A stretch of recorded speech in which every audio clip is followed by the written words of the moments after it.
क्या हुआ जब केदारनाथ यात्रा के दौरान बच्चों से भरी स्कूल बस गिरी खाई में। फिर जो हुआ देखकर उसे आपकी रूह कांप जाएगी। महादेव को परमपिता परमेश्वर कहा जाता है। कहते हैं कि यदि कोई व्यक्ति अपने जीवन में अकेला महसूस कर रहा है और यदि उसने महादेव को सच्चे दिल से अपना पिता माना हो तो महादेव हमेशा एक पिता की तरह अपने संतान की रक्षा करते हैं।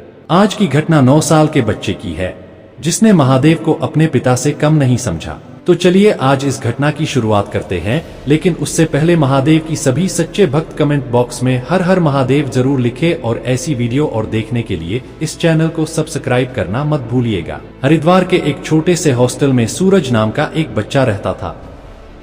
उसके माता पिता नौकरी के सिलसिले में दूर शहर में रहते थे, इसलिए सूरज को हॉस्टल में ही छोड़ दिया गया था। वो 9 साल का बच्चा इस बड़ी सी दुनिया में काफी अकेला महसूस करने लगा था। ना उसके माता पिता कभी कॉल पर बात करते, ना ही जल्दी मिलने आया करते। इतनी कम उम्र में एक बच्चे को माँ बाप का प्यार और उनके परवरिश की जरूरत, लेकिन सूरज के जीवन में उसके माता पिता का प्यार शायद लिखा ही नहीं था। उसने अपनी माँ से कुछ सीखा हो या ना सीखा हो, लेकिन महादेव की भक्ति करना जरूर सीख लिया। उसे जब भी कोई परेशानी या तकलीफ होती या वह कभी भी उदास होता तो महादेव से हाथ जोड़कर अपनी सारी बातें उनसे कहता। उसे देखकर ऐसा लगता था कि मानो महादेव उसकी सारी बातें सुनते भी हैं, उसकी सभी समस्याओं का हल भी निकाल लेते हैं। उसे अपने माता पिता से मिले 9 महीने हो गए थे। वह केवल छुट्टियों में ही अपने माता पिता से मिल पाता था। इस वजह से सूरज के दिल में गहरा खालीपन और उदासी छा गई थी। वो अपने माता पिता को बहुत याद करता था और कई बार अकेलापन महसूस करता था।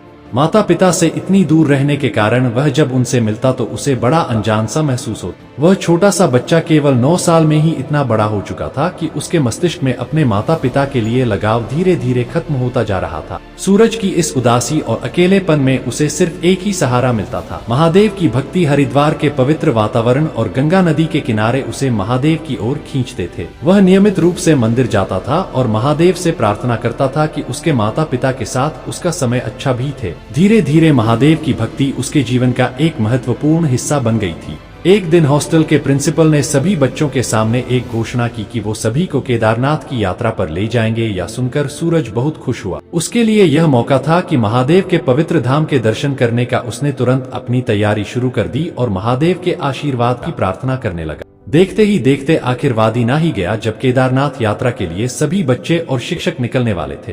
सभी लोग बस में सवार हो गए। बस का सफर शुरू हुआ और बच्चे उत्साहित थे। बस में गीत गाए जा रहे थे और हर कोई खुश था। सूरज के दिल में महादेव के दर्शन की उत्सुकता बढ़ती जा रही थी। सभी बच्चे नाचते गाते महादेव का नाम लेते हुए बड़े आनंदित होकर इस यात्रा का अनुभव ले रहे। तभी रास्ते में अचानक कुछ ऐसा हुआ जिसने सबको हिलाकर रख दिया। बस का एक पहिए अचानक फिसल गया और बस खाई में गिरने लगे। बच्चे चिल्लाने लगे और शिक्षक घबरा गए। हर कोई अपने जीवन के लिए प्रार्थना करने लगा। तभी एक साधु जो उसी रास्ते से गुजर रहे थे, उन्होंने इस दुर्घटना को देखा।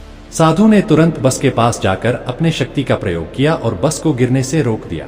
उन्होंने अपने तप और महादेव की भक्ति के बल पर बस को सुरक्षित जमीन पर खींच लिया। अदृश्य देखकर सभी बच्चे और शिक्षकों के होश उड़ गए। उन्होंने साधु को धन्यवाद दिया और महादेव की कृपा का अनुभव किया। सभी बच्चे शिक्षक या दृश्य देखकर चौंक गए। या किसी चमत्कार से कम नहीं था। सूरज को कहीं ना कहीं इस बात का एहसास था कि जब भी वह महादेव उसे कुछ कहता है या उनसे प्रार्थना करता है, महादेव उसकी प्रार्थना जरूर सुनते हैं। और आज भी कुछ ऐसा ही हुआ था। उसे महसूस हुआ कि महादेव ने सचमुच उसकी प्रार्थनाओं को सुना और उसकी रक्षा की। साधु ने सूरज को आशीर्वाद दिया और कहा कि महादेव अपने भक्तों की रक्षा करते हैं। तुम घबराना नहीं, महादेव तुम्हारे साथ है और तुम यूं उदास होकर मत बैठा करो, अच्छे से अपने जीवन में मुस्कुराया करो। यह सुनकर सूरज भी रोने लगा और साधु संत का धन्यवाद करने लगा। सभी बच्चों और शिक्षकों ने सुरक्षित केदारनाथ पहुंचकर महादेव के दर्शन किए। उन्होंने अपनी यात्रा की हर एक क्षण का आनंद लिया और महादेव के आशीर्वाद का अनुभव किया। सूरज ने विशेष रूप से महादेव का धन्यवाद किया और महादेव से प्रार्थना की कि उसके आगे का जीवन अपने माता पिता के साथ बहुत खुशहाल गुजरे। यात्रा के बाद सूरज के माता पिता भी उसे लेने हॉस्टल आए। उन्होंने सूरज से अपनी यात्रा के बारे में सुना और महादेव के चमत्कार के बारे में सुनकर भावुक हो गए। उन्होंने महादेव का धन्यवाद किया और अपने बेटे के साथ अपना जीवन बिताने का वादा किया। यह जो घटना सूरज के साथ हुई थी, इस घटना के बाद सूरज बहुत पॉजिटिव और सकारात्मक तरीके से सोचकर जीवन में आगे बढ़ने लगा। महादेव की इतनी भक्ति करने लगा था कि वह दिन में 108 बार सुबह और शाम को ओम नमः शिवाय का जाप करता था। ओम नमः शिवाय का जाप करने के बाद सूरज के जीवन में बहुत बदलाव आने लगे थे और उसने अपने माता पिता के साथ अपने संबंधों को और भी बहुत अच्छी तरीके से मजबूत किया। और जब भी बहन थोड़ा उदास होता था तो उसे यही याद आता था कि महादेव उसके साथ हमेशा है। जैसे ही वह महादेव का ध्यान करता तो उसकी सारी नेगेटिविटी दूर हो जाती थी और सूरज के मन में अब महादेव के प्रति इतना विश्वास बढ़ गया था कि उसे पता था कि वह जीवन में कुछ भी करेगा तो महादेव उसके पीछे रक्षा करने के लिए खड़े हैं। दोस्तों, इस वीडियो के बारे में आपका क्या विचार है? कमेंट बॉक्स में अपने विचार प्रकट करके हर हर महादेव जरूर लिख दे। मिलते हैं अगली वीडियो में, तब तक के लिए हर हर महादेव।